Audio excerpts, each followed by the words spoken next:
कुत्तों पर घमासान, बट गए इंसान। उनका कोई कसूर नहीं है, उनको क्यों उठाया जाए? सिर्फ ह्यूमन की वैल्यू है और किसी की कोई वैल्यू नहीं है, ना कोई एनिमल, ना कोई बर्ड्स, नो वन। धक्के मार मार के हमको अंदर जानवरों की तरह धक्के मार के अंदर भेजा है। इधर ये हैरान, उधर वो परेशान। बहुत ज्यादा कुत्तों का आतंक हर गली में, हर मोहल्ले में बढ़ता चला जा रहा था। हर कुत्तों का अपना रहने का घर मिल जाएगा और जो आए दिन जो बच्चों को, बुजुर्गों को जो कुत्ते काटते थे उससे भी निजात मिल जाएगा। 1.5 लाख लोगों को कटवाने के बाद सुप्रीम कोर्ट जाग के ये कहता है कि भैया इन्हें कुत्तों से बचाओ।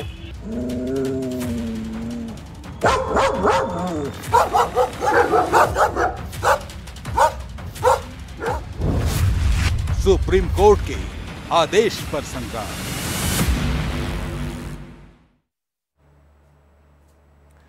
आवारा कुत्तों यानी कि स्ट्रे डॉग्स को लेकर सुप्रीम कोर्ट ने एक आदेश सुनाया है। आज एक सर्कुलर भी इस मामले में जारी कर दिया गया। आदेश साफ है कि दिल्ली और एनसीआर से आवारा कुत्ते हटाए जाएंगे।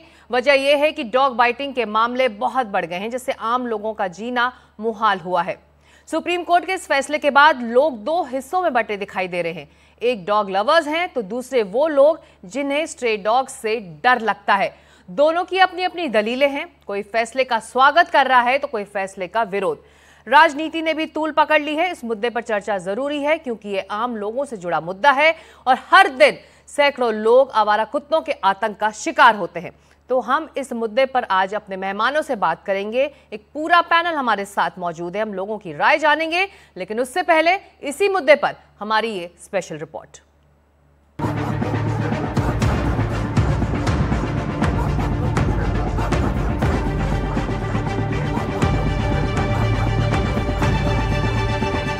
सुप्रीम कोर्ट के एक फैसले के बाद आवारा कुत्तों को लेकर इंसानों के बीच घमासान मचा है। सारे स्ट्रे डॉग्स को उठा दिया जाए और उसके प्रोटेस्ट में आए हैं कि उनका कोई कसूर नहीं है, उनको क्यों उठाया जाए। आजकल इश्यूज बहुत ज़्यादा हो रहे हैं स्ट्रे डॉग्स के कारण और सारे पेरेंट्स काफ़ी परेशान हैं। हम लोगों ने कई बार मेंटेनेंस में कंप्लेंट्स, रिटन कंप्लेंट्स भी की हैं, बट कोई भी स्ट्रॉन्ग एक्शन नहीं हुआ है। एक तरफ जहां डॉग लवर्स सुप्रीम कोर्ट के फैसले का विरोध कर रहे हैं, तो वहीं जो स्ट्रीट डॉग से परेशान हैं, वो इस फैसले का स्वागत कर रहे हैं। हम सिर्फ चाहते हैं प्रॉपर स्टरलाइजेशन हो, इन बच्चों को कंपैशन के साथ बचाया जाए। कहीं पे भी रात में किसी भी गली में आप पैदल नहीं चल सकते। बहुत ज्यादा कुत्तों का आतंक हर गली में, हर मोहल्ले में बढ़ता चला जा रहा था। डॉग लवर्स का कहना है कि सुप्रीम कोर्ट के फैसले का समाधान आसान नहीं है और ये मानवता के खिलाफ है। तो वहीं डॉग बाइटिंग के शिकार लोगों का कहना है कि इससे सड़क पर सुरक्षित चलना आसान होगा। नहीं, शेल्टर होम पिंजरा है, शेल्टर होम पिंजरा है। आप एक भी शेल्टर होम में जाके देखिए, 2-2 दिन तक खाना नहीं मिलता है उनको, मारा जाता है, करंट दिया जाता है ताकि वो चुपचाप बेजुबान ऐसे बैठे रहे डर के, कांप के। एमसीडी ने पैसे खाए सालों से, जिससे कुत्तों की तादाद बढ़ गई। रेबीज वैक्सीनेशन ब्लैक में बेचे। सुप्रीम कोर्ट ने जब कल इसको लेकर निर्देश दिया तो उसके कुछ ही देर बाद बड़ी संख्या में डॉग लवर्स इंडिया गेट पहुंचे और इसके विरोध में प्रदर्शन किया। सुप्रीम कोर्ट के आदेश पर साधु संतों का क्या कुछ कहना है, आपको ये भी सुनाते हैं। लावारिस कुत्तों के द्वारा काटने की जो निरंतर घटनाएं हो रही हैं, बच्चे आहत हो रहे हैं, मृत्यु हो रही है और उन घरों में किस तरह मातम छा रहा है, शोक छा रहा है। इसके लिए पशु प्रेमियों को सोचना चाहिए कि अगर पशुओं के अधिकार हैं तो अधिकार तो मानवों के भी हैं।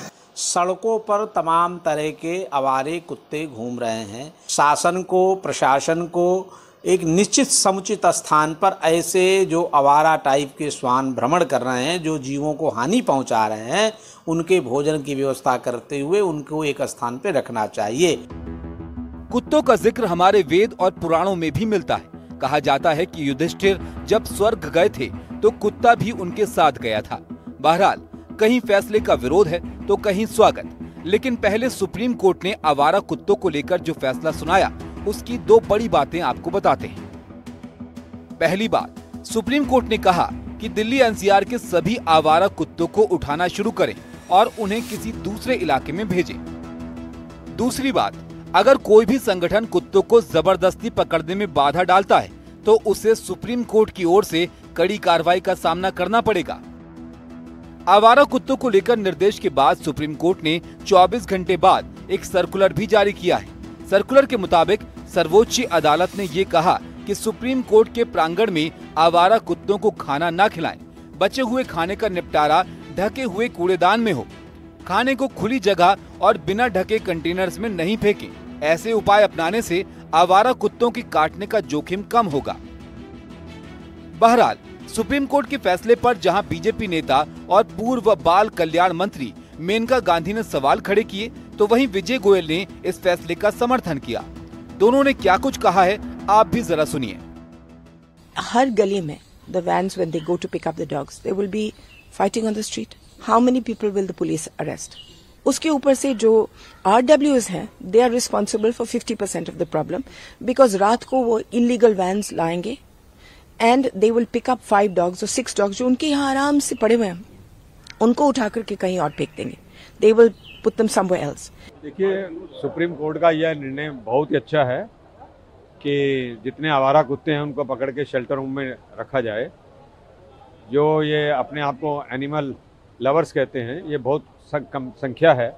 ये वही लोग हैं जो कि इन आवारा कुत्तों को बढ़ावा दे रहे थे, क्योंकि इनके सबके अपने अपने कमर्शियल इंटरेस्ट हैं। जाके जी बहुतों ने NGO बना रखी है, बहुतों को फंडिंग होती है, वो जनहित नहीं देख रहे हैं इस समय, वो कुत्ता हित देख रहे हैं। जबकि इस देश में 12 करोड़ से अधिक कुत्ते हैं, दिल्ली में 8 लाख से ज़्यादा कुत्ते हैं और हर रोज 2000 कुत्ते काटते हैं। हम 2 साल से इस पे आंदोलन चला रहे थे। सुप्रीम कोर्ट के फैसले पर कांग्रेस में भी दो फाड़ है। एक तरफ जहां राहुल गांधी ने सुप्रीम कोर्ट के फैसले पर सवाल उठाए हैं, वहीं कांग्रेस नेता पी चिदम्बरम ने इस फैसले का स्वागत किया है। राहुल गांधी ने जहां ये कहा कि आवारा कुत्ते समस्या नहीं हो सकते, तो वहीं चिदम्बरम ने कहा कि ये फैसला हर शहर और कस्बे में लागू हो। राहुल ने जहां इसे मानवीय नीति पर सवाल उठाने वाला जैसा बताया, तो वहीं चिदम्बरम ने कहा कि सड़कें सभी लोगों के लिए सुरक्षित होनी चाहिए। सुप्रीम कोर्ट का ये फैसला कई मायनों में इसलिए अहम है क्योंकि देश में डॉग बाइटिंग के मामले लगातार बढ़ रहे हैं। 2025 के आंकड़ों के मुताबिक सबसे ज्यादा केस महाराष्ट्र के हैं।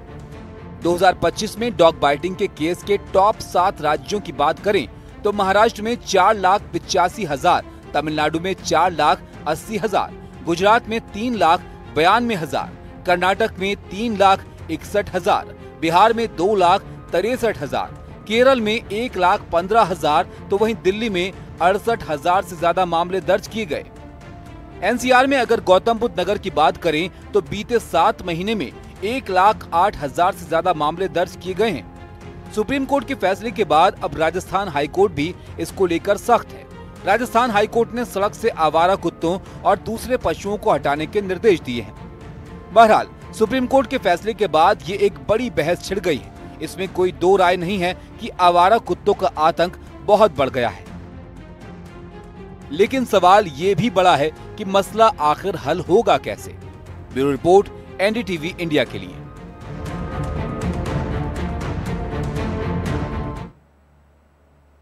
और इसी मुद्दे पर चर्चा करने के लिए एक बेहद ही खास पैनल, अंबिका शुक्ला हैं ट्रस्टी PFA, रितु सिंह समाज सेवी, दिव्यम खेरा वकील, और साथ ही डॉक्टर संजीव बगई चेयरमैन है नेफ्रॉन क्लिनिक के, डॉक्टर अनुराग अग्रवाल महासचिव CAR, सुमित चंदर वकील हैं सुप्रीम कोर्ट के। आप सभी का NDTV इंडिया में स्वागत है इस बहस में शामिल होने के लिए।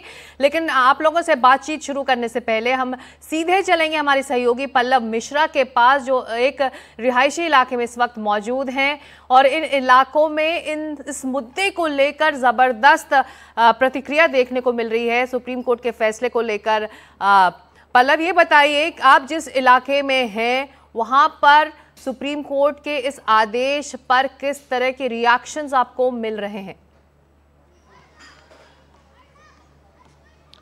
बिल्कुल सकता है। जब से ये सुप्रीम कोर्ट का फैसला आया है उसके बाद से दिल्ली NCR के तमाम जो सोसाइटीज़ हैं, जो रिहायशी इलाके हैं, वहाँ इसको लेकर अलग अलग प्रतिक्रिया है। कई लोग इस फैसले का स्वागत कर रहे हैं, लेकिन जो एनिमल्स लवर हैं, जो डॉग लवर्स हैं, वो इस फैसले को लेकर जो है कुछ नाराज़गी भी जता रहे हैं, वो इससे नाखुश हैं। मैं इस वक्त ग्रेटर कैलाश की एक सोसाइटी में हूँ। आपको यहाँ के लोगों से सीधा बातचीत करके बताते हैं कि यहाँ के जो लोग हैं उनकी क्या इस पर प्रतिक्रिया है। सर, जो सुप्रीम कोर्ट का फैसला आया है, डॉग्स को लेकर, जो लावारिस कुत्ते हैं, उसको आप कैसे देखते हैं, उस पर आपकी क्या राय है? ये जो वारिस कुत्तों के बारे में बात की है वो रियली सीनियर सिटीजन के लिए काफ़ी हैजर्डनेस है, क्योंकि मैं सुबह 4 बजे साइकिलिंग करने के लिए निकलता हूँ और मैं कई बार बचा हूँ साइकिलिंग करते करते। मेरे पीछे लिटरली डॉग्स जो बाइट करने के लिए उतारू रहते हैं, पर इसका ये मतलब नहीं है कि मैं एनिमल लवर नहीं हूँ। जो यहाँ पेट्स पाल रहे हैं वो अपना रख रखाव करते हैं अपने आप, वो इतना खर्चा भी बर्दाश्त कर लेते हैं डॉग्स का रख रखाव करने के लिए। पर यहाँ पे जो अथॉरिटीज़ हैं वो जो स्ट्रे डॉग्स हैं उनका रख रखाव नहीं हो सकता। आई डोंट नो कि वो उनकी पूर्ति कर सकते हैं कि नहीं कर सकते। I am talking about the injections available for जो हार्मफुल ना हो बाइट करने के लिए। यहाँ छोटे छोटे बच्चे आप देखो पार्क में हैं, डॉग्स लेके पार्क में आ जाते हैं और जंगली कुत्ते घुस जाते हैं, एक पेट के पीछे 5 स्ट्रे डॉग्स पीछे लग जाते हैं, which is very harmful for children's and senior citizen. मैं तो बिल्कुल स्वागत करता हूं। और ये मुहिम चलाई थी ऑनरेबल विजय गोयल जी ने, जिनको मैं बहुत प्रेज़ करता हूं, और उन्होंने 2 साल से किया। लोग फॉर के लिए भी बोलते रहे हैं, अगेंस्ट के लिए भी बोलते रहे हैं। थैंक्स टू विजय गोयल जी, जो आज ये डिसीजन आया है अगेंस्ट दी स्ट्रे डॉग्स, ये लगता है कि कुछ सीनियर सिटीजन के हक में डिसीजन आया है। राइट मैम, ये जो फैसला आया है और लावारिस कुत्तों को लेकर ये जो बात कही जा रही है, जो सुप्रीम कोर्ट ने दिया है, आपको क्या लगता है कि अब इस फैसले के बाद जो है ये जो समस्या है वो अब ख़त्म हो जाएगी? और इसके अलावा ये कि क्या सिर्फ लावारिस कुत्तों को लेकर या जो पेट डॉग हैं उसको लेकर भी कुछ होना चाहिए? मैम देखिए, मेरे हिसाब से जो मेरे घर में भी एक छोटा सा पेट है और मैं डॉग लवर भी हूँ, और मैं बाकी जो स्ट्रीट में डॉग होते हैं उनसे भी मैं उतना ही स्नेह रखती हूँ। मेरा मानना ये है कि जैसे हम अपने पेट्स का देखभाल करते हैं, टाइम पे इंजेक्शन लगाते हैं, अब उनको उतनी देखभाल होती है या नहीं होती, उतना मतलब यहाँ पर हमारा पैनल भी मौजूद है और इन प्रतिक्रियाओं को सुन रहा है। हम अपने पैनलिस्ट के पास जाना चाहेंगे पल्लव, हम लौटेंगे आपके पास। फिलहाल इसके लिए शुक्रिया, आपने पहुंचाया लोगों की रिएक्शंस को, प्रतिक्रिया को। अंबिका शुक्ला, आपने सुना स्थानीय लोगों से एक बात कर रहे थे हमारे सहयोगी, सीनियर सिटीजन्स और ख़ास तौर से बच्चे जो इस पूरी मुश्किल का सामना करते हैं। आपसे हम जब बात कर रहे हैं तो हमारे स्क्रीन्स पर जो सीसीटीवी फुटेज है, लगातार बहुत सारी वायरल वीडियोस भी हमने देखी हैं हाल फिलहाल के दिनों में, किस तरह से स्ट्रे डॉग्स ने अटैक किया है बच्चों को, सीनियर सिटीजन्स को। तो ऐसे में सवाल उठता है, अगर एनिमल राइट्स हैं तो ह्यूमन राइट्स भी हैं, इंसाफ इनको भी चाहिए। तो ये केवल एनिमल राइट्स और ह्यूमन राइट्स की बात नहीं है, these are not competitive concerns, ये साथ साथ जुड़े हुए होते हैं। Animal welfare is human welfare. मैं आपको एक एग्जांपल देती हूँ। बहुत साल पहले शेर की संख्या हमारे देश में बहुत कम हो गई थी। तब की प्रधानमंत्री श्रीमती इंदिरा गांधी जी ने एक स्कीम चलाई थी, प्रोजेक्ट टाइगर जी। इसके तहत उन्होंने क्या किया, उन्होंने केवल जो कुछ वन को चुने और बोले कि ये वन नो गो जोन्स है, ना टूरिस्ट, ना टिम्बर, ना मंदिर, ना मस्जिद बनेंगे, कोई नहीं जाएगा। तो ये घने वन बन गए, अच्छे से चलने लगे, और जो पानी के स्ट्रीम्स थे जो सूख गए थे, जंगल के स्ट्रीम्स, वो दोबारा चलने लगे। इससे क्या हुआ कि सारे जो विलेजेस डाउनस्ट्रीम रहते थे, जो सारे गांव थे जी, उनको 24 घंटे का फ्री पानी का सप्लाई मिलने लगा। और जब बाढ़ आई तो वही नया तगड़ा घना जंगल ने बाढ़ पे रोक लगाकर सारे गांव को बचा लिया। तो हम निकले थे किसको बचाने? शेर को। और हमने असल में किसको बचाया? अपने आप को।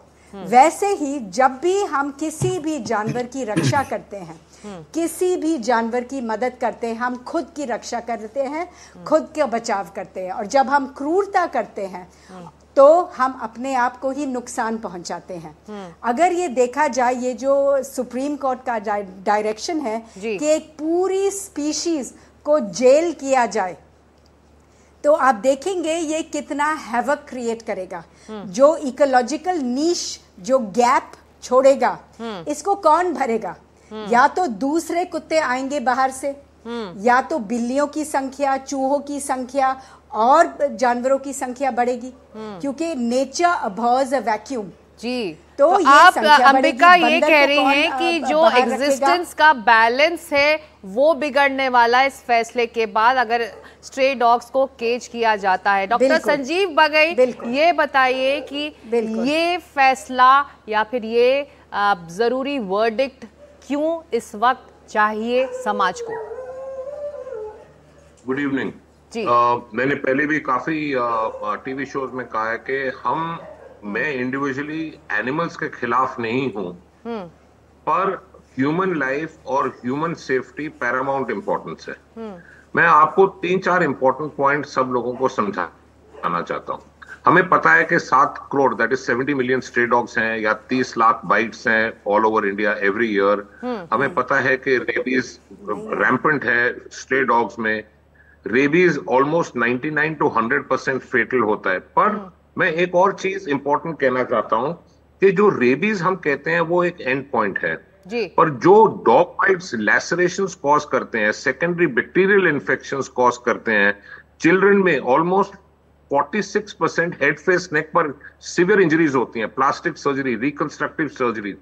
एवरी डॉग बाइट में 300 अलग अलग प्रकार के ऑर्गेनिजम्स, बैक्टीरिया एंड वायरसेस होते हैं। हमें पता है कि इसमें कॉम्प्लिकेशंस होती हैं, scarring, mental scarring, tissue damage, puncture wounds. इसे हम कहते हैं, जो बाइट होती है उसे हम कहते हैं वाइस लाइक बाइट। वो छोटे बच्चों की हड्डियां बिल्कुल क्रश हो जाती है।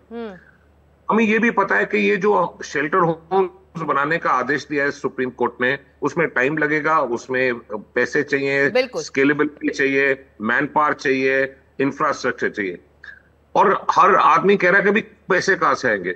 मैं ये सिंपल क्वेश्चन पूछता हूं सब लोगों को कि जो इंडिया में हम पैसे खर्च कर रहे हैं to treat dog bite victims, वो ज्यादा है। Dog bite victims. Doctor Bagai, हम आएंगे इंफ्रास्ट्रक्चर पर, पैसों पर, और जो फरमान हुआ है सुप्रीम कोर्ट से वो कैसे लागू हो। लेकिन रितु सिंह, जो बात डॉक्टर बगई कह रहे हैं कि रेबीज एक तरफ है, वो तो एक्सट्रीम है, लेकिन उससे पहले जब ये अटैक होता है तो छोटे छोटे बच्चे या फिर सीनियर सिटीजन तमाम मुश्किलों से गुजरते हैं। आपने सुना, उन्होंने एक लिस्ट गिनाई है। तो ऐसे में क्या सोल्यूशन है? अगर इनको शेल्टर में नहीं डाला जाएगा, इस तरह के अटैक होते रहेंगे, तो क्या होगा हमारे समाज में? देखिए, क्या सेफ रहेंगे रोड्स और हमारे पार्क्स? ये जो पॉपुलेशन इतनी बड़ी है, तादाद इतनी बड़ी है कुत्तों की, ये क्यों बड़ी है, ये देखने वाला मुद्दा है, और उस जड़ तक जाने की जरूरत है। सिस्टम हमारा, लॉ हमारा पूरा इन प्लेस है। जो एबीसी रूल्स बने थे उसमें हर एक चीज लेड आउट है। स्टेरिलाइजेशन कौन रिस्पॉन्सिबल है उसके लिए, वैक्सीनेशन के लिए कौन रिस्पॉन्सिबल है, फीडिंग पॉइंट्स बनने चाहिए। जो कुत्ता अगर वो पेट भरा हुआ होता है, वो तकरीबन दिन में 10-12 घंटे सोता है, वो किसी को तंग नहीं करता है। ज्यादातर ये जो अगर आपके इंसिडेंट्स होते हैं, ये इसलिए होते हैं क्योंकि ये जानवर भी जो है उसका भी पास्ट ट्रॉमा होता है। डॉग साइकोलॉजी को भी एनिमल साइकोलॉजी को भी समझना पड़ेगा जी। वहां पर कोई ना कोई वहां पर ऐसा कुछ हुआ है जो या तो वो कुत्ते भूखे हैं या वो हीट पे हैं। वो एक पीरियड होता है जब मेटिंग सीजन होता है, तब कुत्ते अग्रेसिव हो जाते हैं। और तीसरा मुद्दा है कि उनके साथ कुछ हुआ है ऐसा हादसा जिसकी वजह से वो रिएक्ट कर रहे हैं। आप कह रहे हैं कि वो रिएक्ट कर रहे हैं तभी ये अटैक हो रहा है। सुमित चंदर, जो बात ऋतु कह रही हैं कि कुछ ना कुछ इन स्ट्रे डॉग्स के साथ हुआ होगा उस इलाके में, तभी इस तरह का रिएक्शन हमारे टेलीविजन स्क्रीन में हम ये सीसीटीवी फुटेज लगातार देख रहे हैं। ऐसे में बताइए, जिम्मेदारी तो तय है ना अथॉरिटीज की, क्यों नहीं वो इम्प्लीमेंट हो पाती हैं? एओएस हैं, वो कोऑपरेट नहीं करती हैं। बिल्कुल। सुमित, आपसे सवाल है मेरा। देखिए सिक्ता जी, एक तो इम्प्लीमेंटेशन, चाहे कोई भी कानून हो, आपको ये ध्यान में रखना कि implementation becomes a very important part. सबसे ज्यादा जरूरी है इम्प्लीमेंटेशन। इसमें अगर आप सुप्रीम कोर्ट का आदेश देखें तो सुप्रीम कोर्ट ने 2 एक्ट्स को कंसिडर किया है। एक तो prevention of cruelty to animals act 1960 को, जिसमें सेक्शन 11 कहता है कि क्रुएल्टी नहीं होनी चाहिए एनिमल्स में। और उसके बाद उन्होंने रूल्स करने के लिए एक एनिमल बर्थ कंट्रोल रूल्स का पावर दे दिया अंडर द एक्ट, जहां पे गवर्नमेंट रूल्स बना सकती है। और वो रूल्स जो है वो under the act of the prevention of cruelty to animals act में बनाई गई है। दूसरा जो इंपॉर्टेंट प्रोविजन है वो है सेक्शन 328 ऑफ एनडीएमसी एक्ट, जो पावर है चेयरपर्सन को कि कहीं पे अबैंडन्ड या कोई ऐसे ही कोई डॉग अगर रोमिंग मिलता गया है तो उसको इम्पाउंड करके रिमूव कर सकती है in certain condition and certain circumstances. अब ये तो एक्ट के ऊपर अगर सुप्रीम कोर्ट ने कहा है कि इनको क्रुएल्टी नहीं होनी चाहिए, गवर्नमेंट को कहा है आप एफिडेविट पर ये इंश्योर कौन करेगा? ये इंश्योर कौन करेगा सुमित? गवर्नमेंट करने के लिए गवर्नमेंट इंश्योर करेगी, और उसके लिए सरकार को सुप्रीम कोर्ट ने 8 हफ्ते का टाइम दिया है कि वो एफिडेविट में देंगे। और गवर्नमेंट इंश्योर करेगी। जो दूसरा पक्ष है ना, चाहे वो अंबिका शुक्ला हो, रितु सिंह हो, दिव्यम खेरा, वो नहीं मान रहे कि ये इंश्योर हो पाएगा उन शेल्टर्स में, क्योंकि इसके लिए बहुत बड़ा इंफ्रास्ट्रक्चर चाहिए। दिव्यम खेरा, जो बात सुमित कह रहे हैं कि अथॉरिटीज के पास ये सारे अधिकार हैं कि इस मेनेस को रोका जाए, इसको बढ़ने से रोका जाए, लेकिन जमीन पर हुआ कुछ नहीं है। आप दूसरे देशों का उदाहरण अगर हम ले लें दिव्यम, चाहे वो भूटान की बात हो, नेदरलैंड्स का मॉडल हो, जब जब इस तरह से मुश्किलें बढ़ी हैं तो देशों ने फैसला लिया है, समाज ने फैसला लिया है।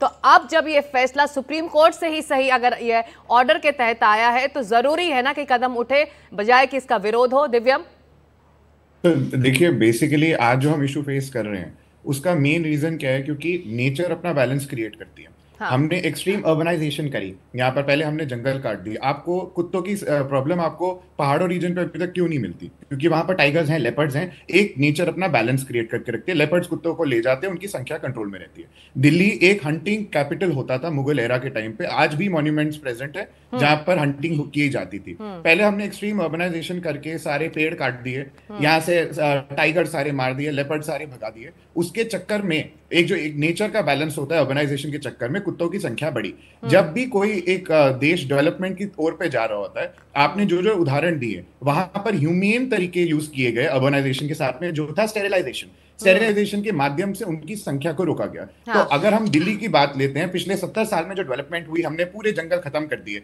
अगर अर्बनाइजेशन आप कर रहे हैं तो ह्यूमेन तरीके से अगर स्टेरिलाइजेशन भी की जाती तो आज हम ये प्रॉब्लम फेस ही नहीं कर रहे होते। एमसीडी कहती है जो एबीसी रूल्स, एग्जिस्टिंग रूल्स हैं, वो फॉलो नहीं किए जाते। 20 स्टेरिलाइजेशन यूनिट्स है दिल्ली में, जिसके अंदर से 15 के पास रेबीज आइसोलेशन कैनल्स भी नहीं है।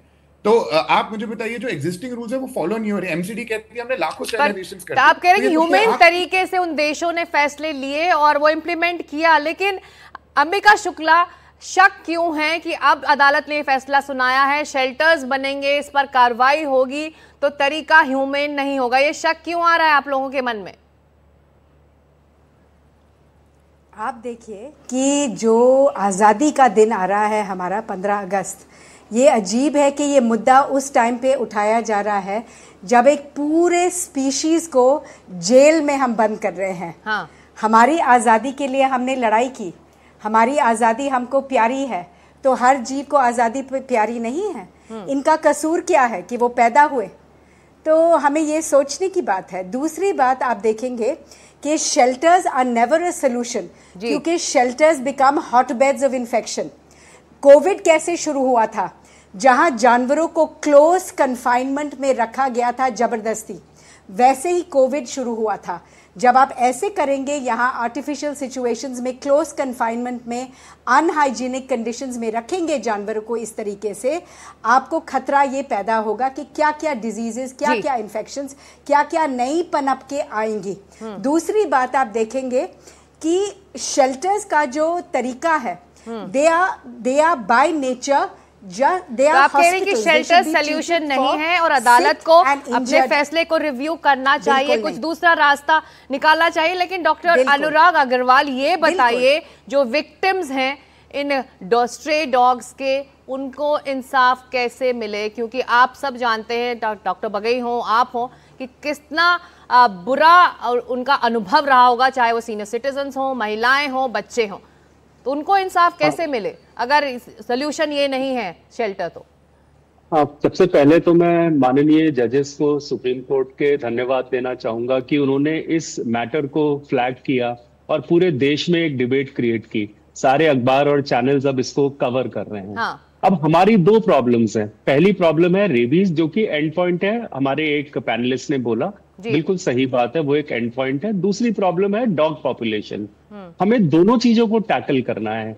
जहां तक रेबीज का सवाल है, अगर हम 70% स्ट्रे डॉग्स को वैक्सीनेट कर पाते हैं तो हम रेबीज को कंट्रोल कर पाएंगे, यानी कि रेबीज का ट्रांसमिशन बंद हो जाता है जब हम 70% स्ट्रे डॉग पॉपुलेशन को वैक्सीनेट करते हैं जी। और ये अचीव करके दिखाया है गोवा जैसी स्टेट ने, और चेन्नई से भी रिपोर्ट्स हैं जहाँ की रेबीज रिपोर्ट न के बराबर हो रहा है। तो पहला तरीका हमारे पास ये है। दूसरा तरीका है animal birth control. Animal birth control एक अच्छा तरीका है, लेकिन उसकी दो खामियां हैं। पहला तो कॉस्ट, एक डॉग को स्टेरलाइज करने की कॉस्ट अराउंड 2000 से 2400 रुपए के आसपास पड़ जाती है। जी। इतने लाखों कुत्तों को स्टेरलाइज करना एक बहुत बड़ा काम है। ना हमारे पास इतनी वेटरिनरियंस अवेलेबल है, न इतने डॉग कैचर्स अवेलेबल हैं, न इस तरह की सुविधा अवेलेबल है। स्टेरिलाइजेशन से फायदा ये होगा कि आपकी डॉग पॉपुलेशन नहीं बढ़ेगी और मेल और फीमेल डॉग्स दोनों। कह रहे हैं कि सॉल्यूशन है, एक रास्ता निकल सकता है, अदालत ने ये रास्ता दिखाया है, इस पर अब कार्रवाई की जरूरत है। ये बहस यहीं खत्म हो रही है, लेकिन ये एक ऐसा मामला है जो हर एक इंसान से जुड़ा है, हमारे समाज से जुड़ा है, इसलिए ये एक बहुत बड़ा मुद्दा माना जा रहा है, ना सिर्फ दिल्ली एनसीआर के लिए बल्कि देश भर के अलग अलग इलाकों के लिए। सीसीटीवी फुटेज लगातार वायरल होती है जब ये कुत्ते जो स्ट्रे डॉग्स हैं वो हमला करते हैं, लेकिन इसके लिए सोल्यूशन इस वक्त बेहद जरूरी है। बहुत शुक्रिया आप सभी लोगों ने इसके लिए वक्त निकाला। अंबिका शुक्ला, रितु सिंह, दिव्यम खेरा, डॉक्टर संजीव वगई, डॉक्टर अनुराग अग्रवाल और सुमित चंदर इस चर्चा में शामिल होने के लिए शुक्रिया।